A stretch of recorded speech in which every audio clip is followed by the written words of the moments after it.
3, 2, 1. Hi, we're live. It's Charlotte Pierce, producer of Ready Row USA, and I'm here with Kirsten Klein.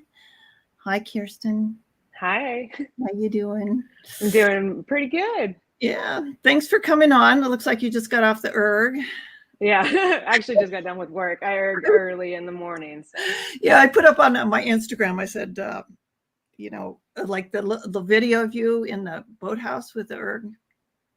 Yeah, I saw that. Yeah, that was. Yeah, and I said, what do you want to bet that she just got off or that she met her benchmarks today? No, I missed them. I missed them. I did. Yeah. Well, I didn't want to put you on the spot. I thought that was pretty. You demand a lot of yourself, and we'll get into that a little bit. But let me just go through the initial little thank yous and everything for our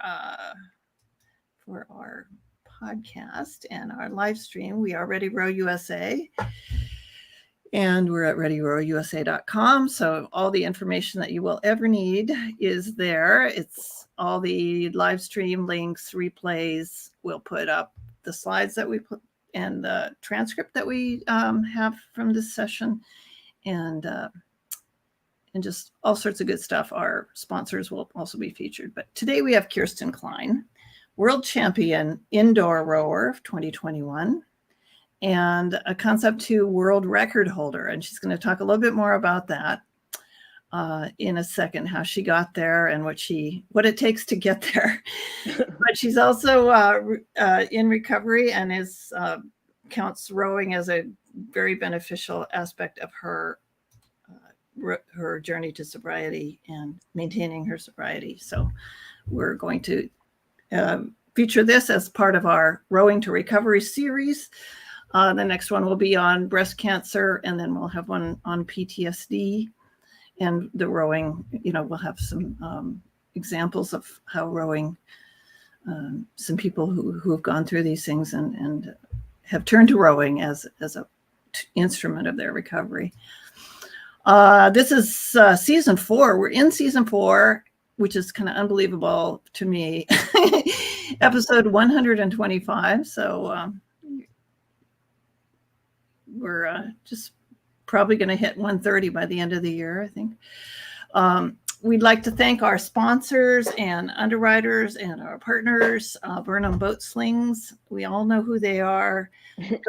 Go see them at one of the regattas. They're at every regatta. Actually, Peter Kerman, the CEO, was actually competing at the Worlds this week.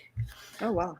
Yeah. So I just, I've been following him, and he's a former national team member, and I have a little interview with him that I'm going to be posting soon on readyrowusa.com. So that will be fun. He's an awesome guy, and the company is great.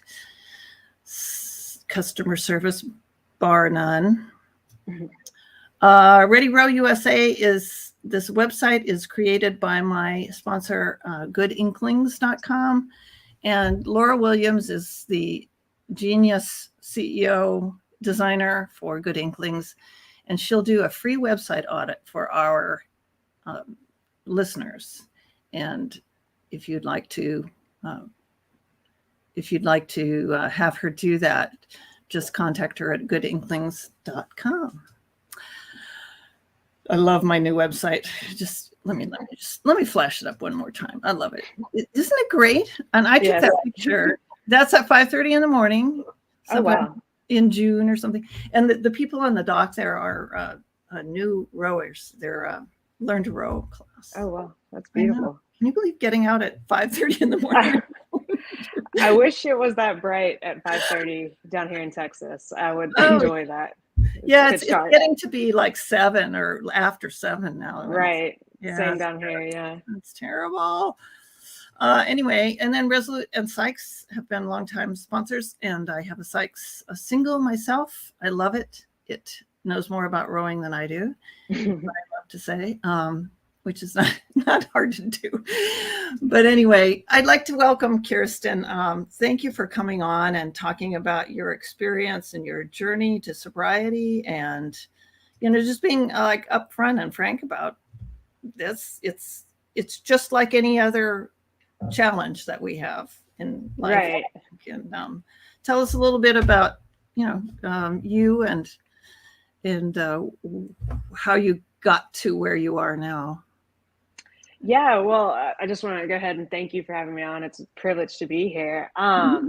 So how I got to where I am today with rowing, it all honestly probably started in 2017 with sobriety. Prior to that, I had been exposed to indoor rowing through CrossFit in 2012. And I bought an erg probably in 2014 because at that time I was living up in West Virginia and the winters were pretty bad. So we couldn't always get to the gym. So I bought one thinking I would use it. I didn't. I didn't. I probably used it 3 times that we lived up there. And then when we moved to Texas, that thing went into storage so I could continue drinking. Did you dry your shirts on it? Yeah, we hung stuff on it when we were at the apartment, but then when we moved into my house, it went into the garage. I don't even think the pieces were together. We took it apart and just put it away. So I just kept drinking and some was stuff. This kind of a gradual, I'm sorry to interrupt you, but what, the drinking like or the rowing? Increase of drinking, or was it just something that came on? I drank in college, nothing I would say that was out of control. It got out of control pretty quickly when a couple of years out of college. And it wasn't like from the get-go I was off and running. I wasn't even drinking liquor in college. I was still just a 6-pack of beer and I was done. And that was not the case towards the end of my drinking. Yeah, so it was gradual, but I took off and ran with it after 2 years out of college, and I just went hard. I didn't really know how to deal with a lot of things, so I turned to drinking, and that's how I coped with life. We ended up losing a really, really good friend that we grew up with from this disease, and that's when I think I took my turn for the worse. I went downhill from there and just kept drinking and just wanted to numb myself. The point, everyone's like, what was your lowest, what made you stop? Like, you must have had a DUI, you must have got arrested. Like, there must have been something big that made you change. And then I was like, no, I was very blessed that my bottom, which we call it in AA, our bottom, rock bottom or whatever we hit, wasn't as bad as others can be. I actually just was so tired of looking at myself in the mirror and hating myself. That was it. I just was like, there has to be more to life than this. Did you continue to exercise, or no. No. No, I was too busy drinking. I played college basketball, and then after that, I dabbled in a little CrossFit. But now I probably weighed 30 pounds more than this. I was just drinking. No, I didn't. I pretended to exercise. I might go do 20 minutes on an elliptical and then go drink. Yeah. I mean, 10 times that amount in calories. So it didn't. No, I was, like I said, probably 30 pounds heavier, and so I realized at that point that I was absolutely miserable. I was like, there has to be something more to life than this, because all I really cared about at that time was drinking. So when I finally had a wake up call when I was looking at myself in the mirror, like I said, and I was like, I can't keep doing this. And I had actually my fiance now, she was a coach at the gym that I was going to every once in a while, and she asked if I asked her if she would do my diet plan, because like I said, I was a lot heavier, and she's like, yeah, you need to mark down how much you're eating and drinking. And I was like, drinking like alcohol? She's like, yeah, drinking like alcohol. And I was like, was she kind of concerned about this? She always told me, because she knew me in both ways. So she knew me when I was actively an alcoholic, and then now sober. So she knew me in both lives. And she said that she always thought I was very funny, but something was very dark and sad about me. And she just said she didn't know me very well. I just went up to her because I knew she was a nutrition coach and I needed some help. And she asked me, like I said, to start putting down like what I was eating and drinking. So I was like, I can do that. And I was lying about how much I was drinking. And she said, you need to like mark it. I was actually coming in to work out with her because I had the summer off from teaching. And I was working out with her and I was hungover and she knew it. Like I couldn't do anything. I shouldn't have probably been driving if I'm honest. I was still hungover from the night before. And she said, just mark what you're drinking. And that was the first time that I realized, oh my God, I'm drinking so much alcohol. Like I took a black marker, a Sharpie, and grabbed a liter of vodka. And I was like, okay, this is the line that my Fridays, because I only like drank Thursday, Friday, Saturday, Sunday, because that's just the weekend. That makes it okay. Yeah. 4 days out of the week, like that's more than half. So I was doing that and I marked it. I would mark it at the beginning of the weekend and it was gone within 24, 48 hours. Like I drank a whole liter of vodka, and that's not including the beers, like the cases of beer, the bottles of wine. Like I wasn't doing that, but I was like, oh my God, I'm going to die in my sleep. Like we've had a few friends that we've lost that way as well. So I knew something was really wrong, but I wasn't willing to make a change because I just was happy sitting in this mess, I guess. So it took her really pushing me to stop drinking. And I did. I set it down, and it was probably the most difficult thing I ever did was to actually physically stop drinking. But the mistake I made was I didn't turn to the program of AA. I instead decided to do it on my own for 8 months. And that was a living hell. And if anybody is out there listening that ever would like to try to give up drinking, I highly recommend checking out AA. Just get some help. Saved my life. Yeah. Reach it saved out. my life. Yeah. So this was like 2018 or so? So I got sober in 2017, didn't join AA until 2018, didn't actually get a sponsor until 2019. So it took me a long time. I'm one of those people that like to like dip their toe in the water and be like, no, I'm not ready yet. So I was doing that for a very long time. I didn't get any relief from recovery until I started working with my sponsor, and that person has changed my life. I mean, I can't speak enough good things about her and the people in AA and just how they've helped me grow and become the person I am today. Even when I'm rowing, I think of some of the stuff, especially because I'm pretty close with her, that she's been through. And I'm like, well, she's done this. I can finish this like 20-minute workout, like that's where I think about some of the things that people have faced, in the program. It's like, wow. Yeah, it's nothing compared to some of the little challenges that I think are big challenges. When I do think of a lot of the women that I know in the program, I'm like, oh, this is just a little thing compared to like some of the bigger things. And that's actually how I get through a lot of challenges, not just with rowing, but in my day-to-day activity and stuff. Yeah. So I did set down the alcohol at the same time I picked up rowing because I had a lot of free time and a lot of energy. And that was a mess as well, because I didn't understand anything about indoor rowing, about splits, about form. I just was off to the races and like a madman. Was that in CrossFit or that you were? Yeah, well, kind of. I started with CrossFit, so I had the erg, and since I stopped drinking, I was doing a lot more CrossFit classes. And my fiance actually started something called 10K by Turkey Day, and she started that in 2018. And through doing that, she got a whole bunch of people involved, and you row like 2K, 4K, 5K, 6K, 10K, leading up to Thanksgiving. And we were doing that, and while we were doing that, I came across the Concept2 logbook, and I saw that like people would put in their times for like a 5K or whatever, and I was like, oh, I have okay times. And then I realized that my times were decent, and I could be somewhat competitive. And at that same time, a online coach had reached out to me and was like, hey, do you want to start doing my programming and all this stuff? And I was like, sure. And then they asked me to do an online competition with them. And I just kept saying like yes to all this like indoor stuff. And that's kind of like how it took off. And I kind of realized I was like, hey, I'm okay at this. And so again, I didn't have any like emotional sobriety. I was not drinking, and I had no clue what I was doing on the erg, and I wasn't willing to listen to my coach or anybody. Like I was just like, I'm going to do things my way and it's going to work. And I remember one time I saw, they were an Olympian. They had a 5K time up on the Concept2 logbook. And I think I was maybe 2 minutes off that time. And I was like, well, crap, I can get that. Like I had no clue how much 2-minute difference was. Oh my God. I hear you. So in my mind, I was like, I can cover 2 minutes in no time. And I remember going for it one day, missing it by a mile, of course.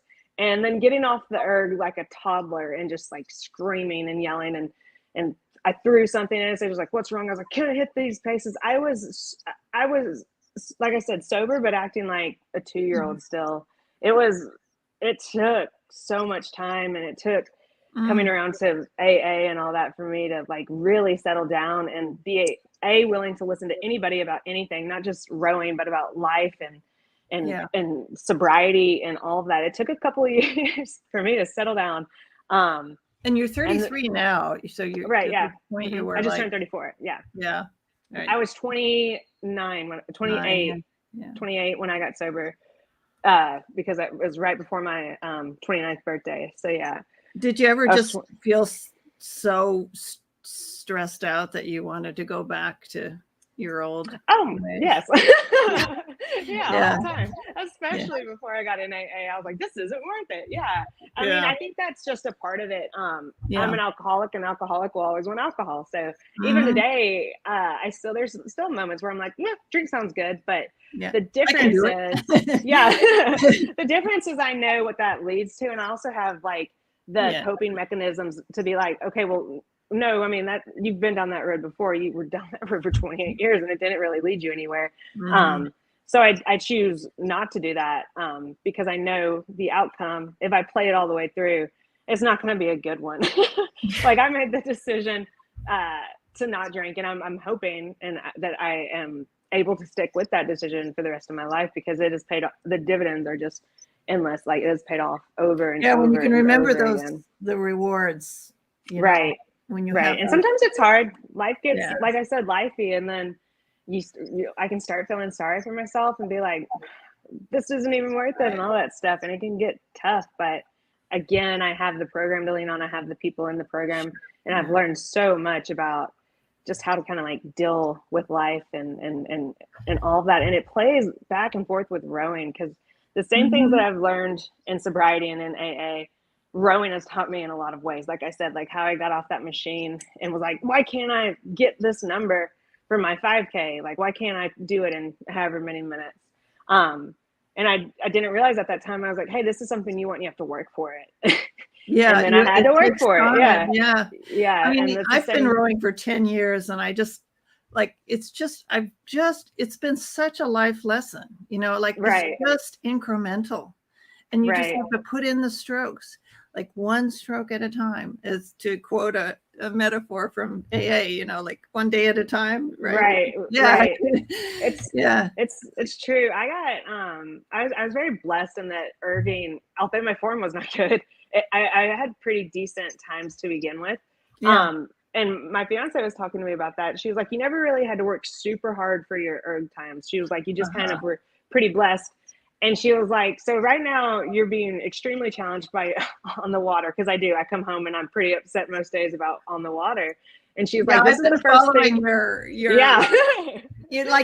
you do it like record every day?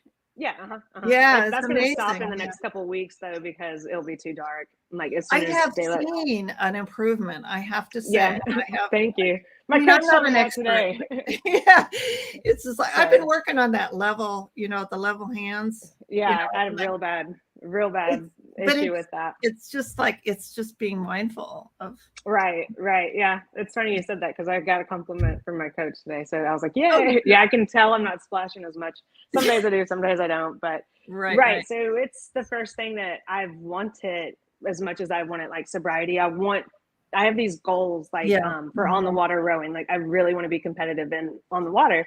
And so she sat down with me, because I just kept coming home like upset. I'm like, this isn't working. I'm not figuring out. And she was like, this is the first thing you've had to work really hard for in this sport. So you're just gonna have to work hard for it. And then I was like, oh, okay, she's right. So I gave myself some grace, and I was just like, this is gonna take what it takes. And I'm giving myself till I'm 40. Like I'm giving myself the next 2 Olympics. So and then I'll like stop to make the national team in the Olympics. Yeah. So that's your goal, to make the national team.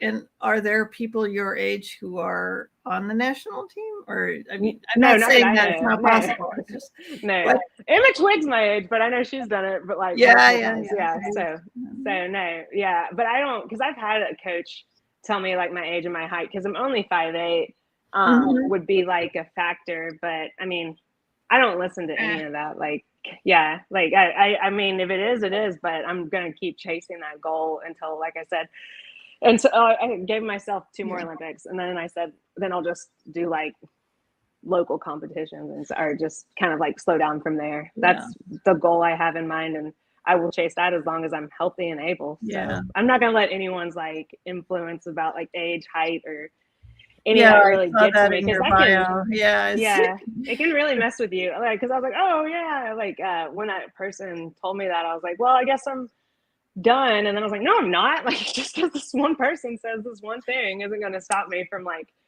chasing. And I think I would very much regret the fact if I just didn't even try just because someone said you're too short or you're too old or anything like that. And also, I'm not that old. Like, that drives me insane. I'm like, I'm young still. Yeah, well, I'm 66, so and I still, it's like one stroke at a time for me too. You know, it's just I do some competition, but not a lot. And it's just, I just love it. You know, I just love being out there. It's just, and I do personal bests. You know, I try and do the head of the Charles course twice. It's like 3 or 4 times a week, and I try and beat my time every time. Right.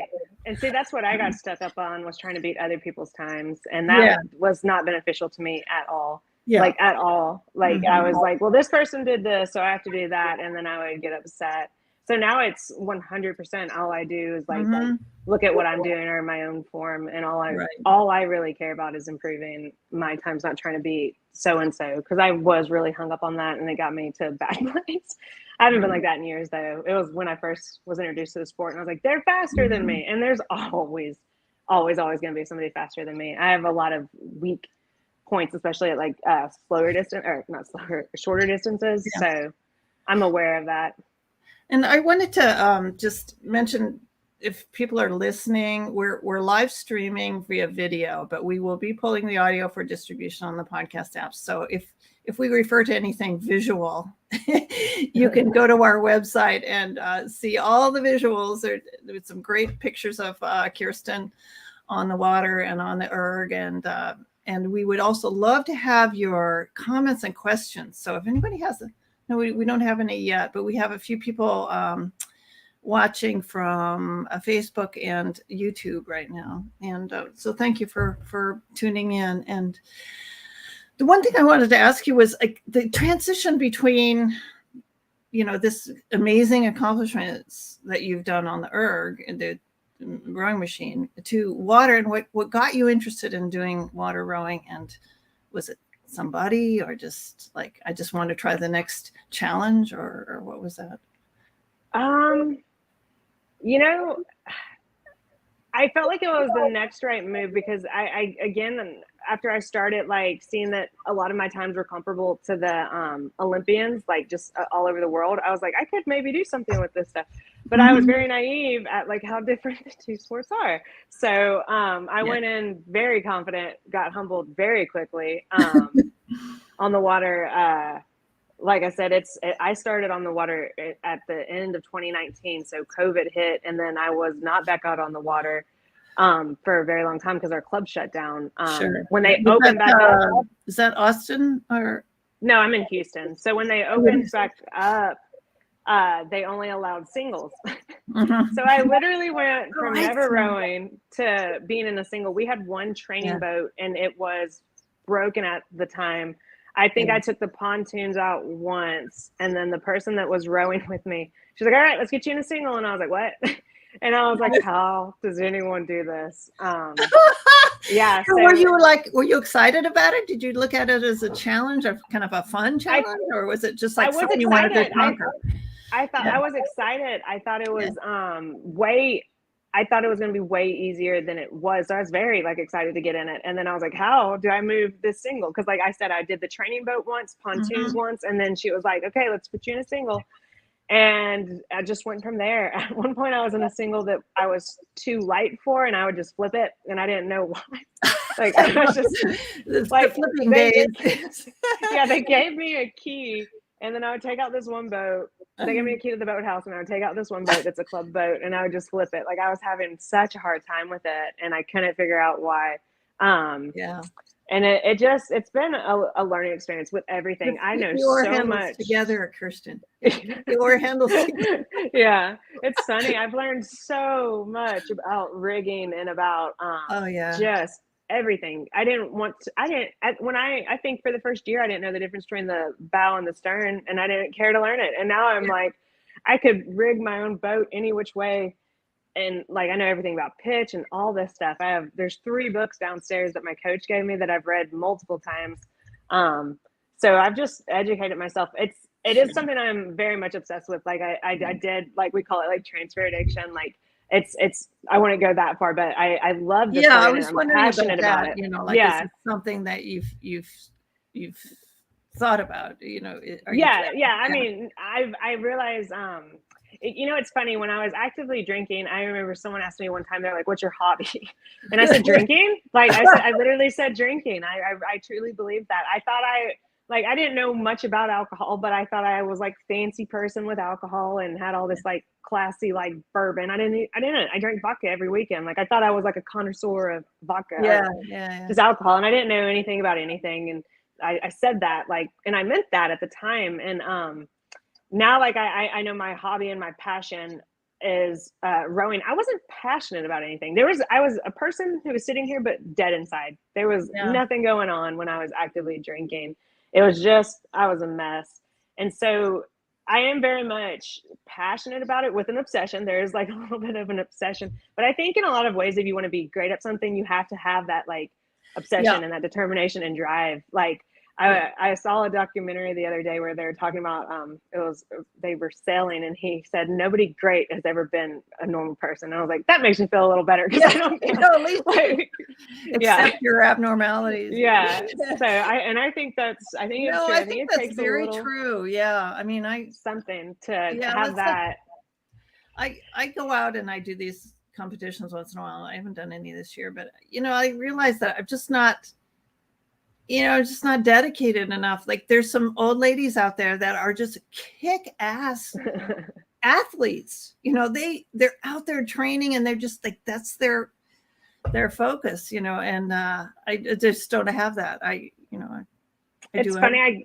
I get a lot of questions about like what keeps me going and all this stuff. And it's so easy. Like, I'm just like, I think about it constantly. Like, I'm like, ooh, if I change this on my boat, or ooh, if I do this differently, like, it's just something that like, I really like, it's ingrained in me now. It's something I think about and that I'm passionate about. And it's not hard for me to want to go row or like try something different on the erg or try it's just, and I think you really do have to have that if you want to excel at these things. Cause there's a lot of things I want to be really good at, but just don't have the drive or the determination to stick with it. Like, I want to lift weights really well. I don't lift weights that often because I don't like it.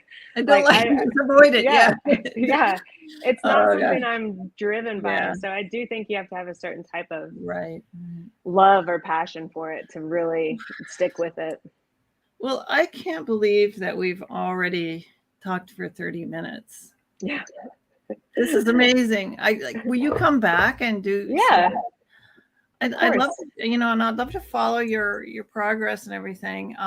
Do you have a website, or do you just the social just social media? Yeah. So if you follow ReadyRowUSA.com, all our social media is on there, and we will be posting some wrap-ups to this episode and so forth. But I've learned so much talking with you and following you.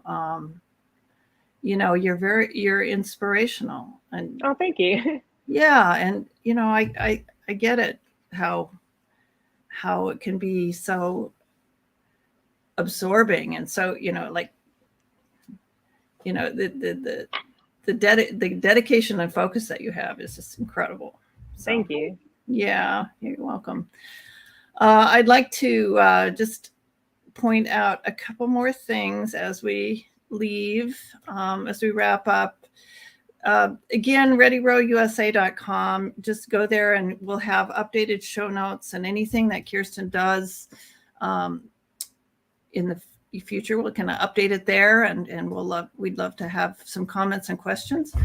If you connect with us on social media, use the ReadyRowUSA just hashtag ReadyRowUSA, and we'll find you.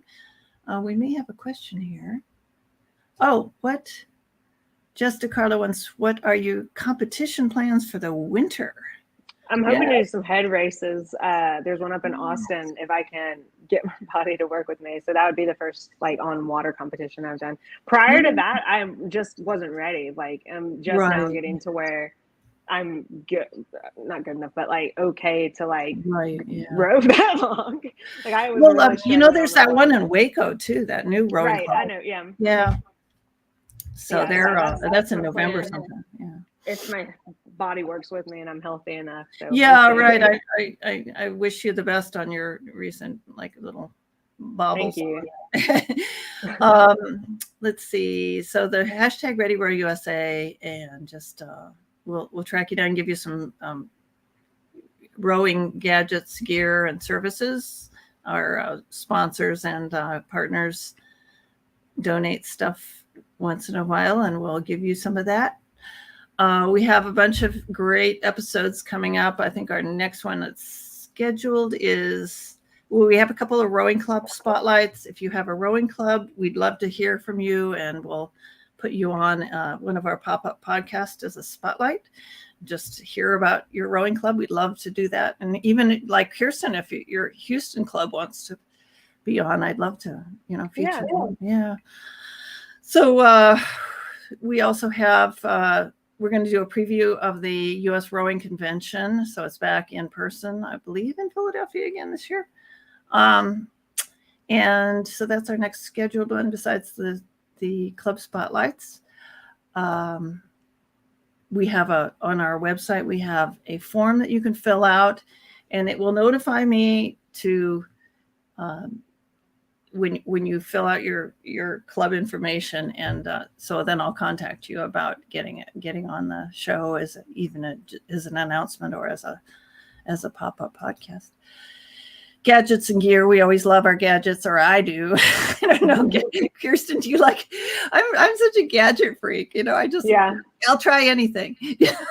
Yeah. And this little thing here, you've probably seen that with those, the Concept2, the phone holder. Yeah, I've seen it. That's $5. It's $5. It's so cool. So anything between 5 and 5,000 we'll cover. My publishing company is putting out a new book called Oceans Alive. It's a children's book, and it's coming out in November. And it's got a foreword by a famous oceanographer, Sylvia Earle, and she's an ocean conservation activist, and we're really excited about this. It's about a kid who enlists his friends to save the oceans, or to clean up the ocean and the beach. We have some other books, children's books, at piercepress.com. And again, thank you, Burnham Boat Slings, Resolute, and Sykes for sponsoring. Good Inklings, contact Laura at goodinklings.com for a free website audit. She's the best. And we have one more question from Anastasia Lowe. Who is your? I know her. Yeah. Yeah. Oh, you do. Yeah. Who is your biggest inspiration? The person who has inspired me the most, it actually isn't a rower. It's like I mentioned earlier, it's been my sponsor in AA. There's been a lot of people that have inspired me, that have been negatively inspired by, led me down the wrong road, and I've followed them willingly. And she just, if I think of a moment or something that happened that changed my life, it would be meeting this person and working with this person and becoming this person's friend. She just guided me down the right path and continues to. Even I had mentioned earlier or online how while Annie was out of town, while my fiance was out of town, she was there for me while I was at the ER, and I was it's just been an amazing person in my life. So that's really when my life kind of took a right turn towards in the right direction was when I started working with her. A correct, better term. Right. Yeah. So, well, thank you so much. I just, this has been one of my favorite talks. I just think it's so important, you know. Right. And like I said before we started, I think, you know, this Rowing to Recovery, we're going to be covering breast cancer, PTSD, addiction, physical, you know, challenges, and the role of rowing in improving people's lives in face of those things. So your inspiration is really amazing, and well, thank you. We'll continue to follow you, and thanks again. Thank you. Hey, take care.